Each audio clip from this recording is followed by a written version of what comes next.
नमस्कार फ्रेंड्स, आज बना होता आमर चकुड़ी जोटा कि पुर दिया होता से भी आमर सासुमा बनई देते बहुत सुंदर लगी मुझा हेल्प करी।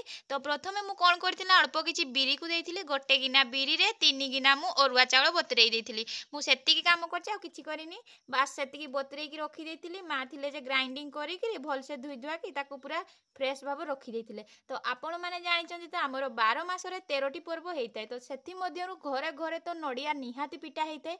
तो नड़िया पुर देकी ए चकुली बनातु बहुत हेल्दी टेस्टी आ बहुत सुंदर भी लगी था। सका जलखिया खाइबे ताहले बहुत सुंदर लगी था।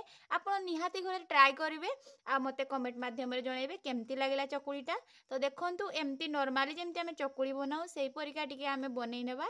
आ देखंतु हमर पिठौटा भी बेसी मोटा नहीं कि बेसी पतला नहीं नॉर्मली रखिबा। तो ए सब कर सारला परे आमे एबे चकुली बनेबा। तो चकुली बनाबा गुरु हमर पुरो निहाती दरकार। तो पुरो बनेबार लागि हेले आपण चाहिले नड़िया कुरारे मध्य करि परिबे। तो आमे कोन करथुनु ना गोटे ग्रेटर साहाय्य एमती घसी नैथिले माँ कोन पाई ना हमर से कुरुणीटा एते भल हो नथिला आ ग्राइंडर हेबा पई भी हमर लाइन नथिला। तो सेति पे हमर इमरजेंसी रे करबार थिला तो एमती आमे कर दैथिलु। तो आपण एमती करि परिबे 2-3टा प्रोसेस रे। जदि आपनकर पाखरे ग्राइंडर सुविधा नथिबो ताले कुरुणी करि परिबे, कुरुणी नथिले आपण एमती ग्रेटर साहाय्य रे मध्य करि परिबे। तो देखंतु एई परि भाबरे मु एबे पुरो को टिके भाजी नउची। आपण चाहिले टे चीनी देई परिबे, आमे किंतु गुड़ नैथिलु।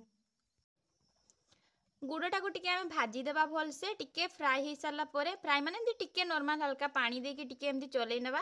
तापरे मु देबे एठी नड़िया जो हमर कुरी के रखा हितला सेटा को मु खाली एमती टिके पुरो बनेबार हेल्प करथिली। किंतु मां कर एटा आईडिया थिला किंतु बहुत टेस्टी लागिथिला। मु प्रथम थर खाइथिली आ मते बहुत भल लागिथिला। तो आपण माने भी निहाती थरे करके खाइबे। एबे तो रथ यात्रा आसुची, विभिन्न पर्व पर्वाणी आसुची, आपणको घरे नड़िया निहाती आसीबो। तो एमती नॉर्मली गुटे चकुड़ी बनांतु आ खांतु आउ तार मजा नियंतु। तो देखंतु मोर कथा सरू सरू पुर भजा भी मध्य हो गला। तो आपण ए पुर आउ अन्य किछि भी देई परिबे जेमति कि राशि तापर अन्य किछि फल भी देई परिबे जेमति मंडा पिठा पुर करा जाय। तो मु किंतु नॉर्मली गोटे पुर बनैतिले जोटी गुड़ आउ दिया हितला हमर नड़िया ताको टिके भलसे देखंतु एमति कथा को मोर फ्राई भी हो गलानी।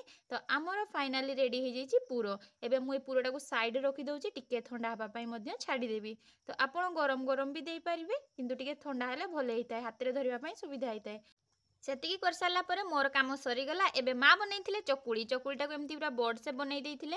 तो आपण चाहिले पतला भी बनई पारिबे किंतु टिके मोटा हेले भी भल लागिथे। टिके पोड़पिठा टाइप रो टिके मोटा भी भल लागिथे।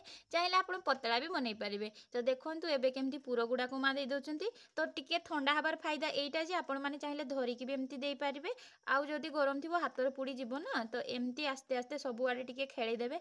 वन साइड देबा हमें पुरोटा, टू साइड देले भल हेबोनी। जदी हमें पाल्टेबा ना ताहले भलसे सिजिबो नै। तो वन साइड देकी ताको एमती फोल्ड कर देले टिके भलसे सिजी जिवो। तो भलसे सिझिबार लगी आमे दुई साइड हल्का हल्का तेल देकी भलसे टिके सेकी नेबा। तो एहीपरि भाव में माँ आमर सेकी देइतिले। आउ देखंतु आगुरु भी गोटे पिठा बनैतिले, एबे मध्य गोटे पिठा बनैले। तो एहीपरि भाव में बाकी तक भी पिठा बनई नैतिले। तो आमर एई पिठाटा पूरा रेडी हो जाइछि। एबे आपण माने खाई परिबे। तो आपण मानकु जेमती पसंद सेमती टिके सेकी नेबे, बेसी रेड किंबा बेसी नॉर्मल।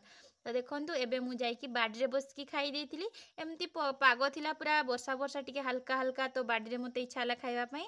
तो देखंतु केते सुंदर भितरे भी पुरो गुड़ा देखा जाउची।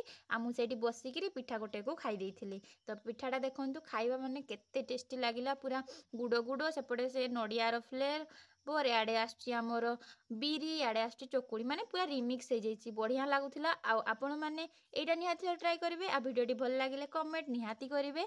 आ मते जेतिकी भल पाइबा दउचंती आहुरी भल पाइबा दियंतु। मु आहुरी किछि ना किछि नुआ नुआ किछि करिवा पई ट्राई करिवि। आ वीडियोटी भल लागिथिले निहाती लाइक गोटे कमेंट गोटे करिकि जिवे। तो आज पई रहिली जय जगन्नाथ। मु आसीबे आ गोटे नियो रेसिपी नेकी। Bye bye.